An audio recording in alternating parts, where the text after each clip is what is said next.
चतुर्थी नवरात्रि का चौथा दिन। कुष्मांडा पूजा। पसंदीदा फूल चमेली। चौथे दिन का रंग गहरा नीला। मंत्र ओम देवी कुष्मांडाय नमः। कुष्मांडा माता की स्तुति। सुरासं पूर्ण कलशं रुद्राप्लुतमेव च ददाना हस्तपद्माभ्यां कुष्मांडा शुभदास्तु मे। कुष्मांडा माता की स्वरूप। माँ दुर्गा जी के चौथे स्वरूप का नाम कुष्मांडा है। अपनी मंद हल्की हंसी द्वारा अंड अर्थात ब्रह्मांड को उत्पन्न करने के कारण इन्हें कुष्मांडा देवी के नाम से अभिहित किया गया है। जब सृष्टि का अस्तित्व नहीं था, चारों ओर अंधकार ही अंधकार पर व्याप्त था, तब इन्हीं देवी ने अपने इस हास्य से ब्रह्मांड की रचना की थी। अतः यही सृष्टि की आदि स्वरूपा आदि शक्ति हैं। इनके पूर्व ब्रह्मांड का अस्तित्व था ही नहीं। इनका निवास सूर्य मंडल के भीतर के लोक में है। सूर्य लोक में निवास कर सकने की क्षमता और शक्ति केवल इन्हीं में है। इनके शरीर की कांति और प्रभाव भी सूर्य के समान ही दैदीप्यमान और भास्वर है। इनके तेज की तुलना इन्हीं से की जा सकती है।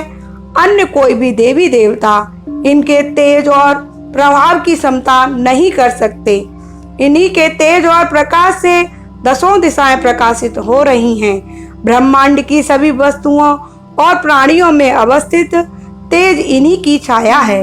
इनकी 8 भुजाएं हैं। ये अष्टभुजा देवी के नाम से भी विख्यात हैं। इनके 7 हाथों में कमंडल, धनुष, बाण, कमल पुष्प, अमृतपूर्ण कलश, चक्र तथा गदा हैं। 8वें हाथ में सभी सिद्धियों और निधियों को देने वाली जपमाला है। इनका वाहन सिंह है। संस्कृत भाषा में कुष्मांड कुमेड़ों को कहते हैं। बलियों में कुमेड़े की बलि इन्हें सर्वाधिक प्रिय है। इस कारण से भी यह कुष्मांडा कही जाती हैं। नवरात्र पूजन के चौथे दिन कुष्मांडा देवी के स्वरूप की ही उपासना की जाती है। इस दिन साधक का मन अनाहत चक्र में अवस्थित होता है। अतः इस दिन उसे अत्यंत पवित्र और अचंचल मन से कुष्मांडा देवी के स्वरूप को ध्यान में रखकर पूजा उपासना के कार्य में लगना चाहिए। माँ कुष्मांडा की उपासना से भक्तों के समस्त रोग शोक विनष्ट हो जाते हैं। इनकी भक्ति से आयु, यश और आरोग्य की वृद्धि होती है। माँ कुष्मांडा अत्यंत अत्यल्प सेवा और भक्ति से भी प्रसन्न होने वाली हैं। यदि मनुष्य सच्चे हृदय से इनका शरणागत बन जाए तो फिर उसे अत्यंत सुगमता से परम पद की प्राप्ति हो सकती है। हमें चाहिए कि हम शास्त्रों पुराणों में वर्णित विधि विधान के अनुसार माँ दुर्गा की उपासना और भक्ति के मार्ग पर अहर्निश अग्रसर हों।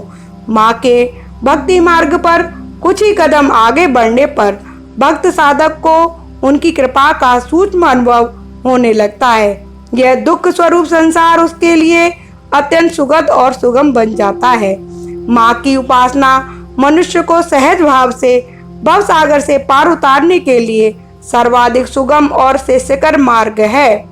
माँ कुष्मांडा की उपासना मनुष्य को आदियों व्याधियों से सर्वदा विमुक्त करके उसे सुख समृद्धि और उन्नति की ओर ले जाने वाली है। अतः अपनी लौकिक और परलौकिक उन्नति चाहने वालों को इनकी उपासना में सदैव तत्पर रहना चाहिए। बोलिए कुष्मांडा माता की जय।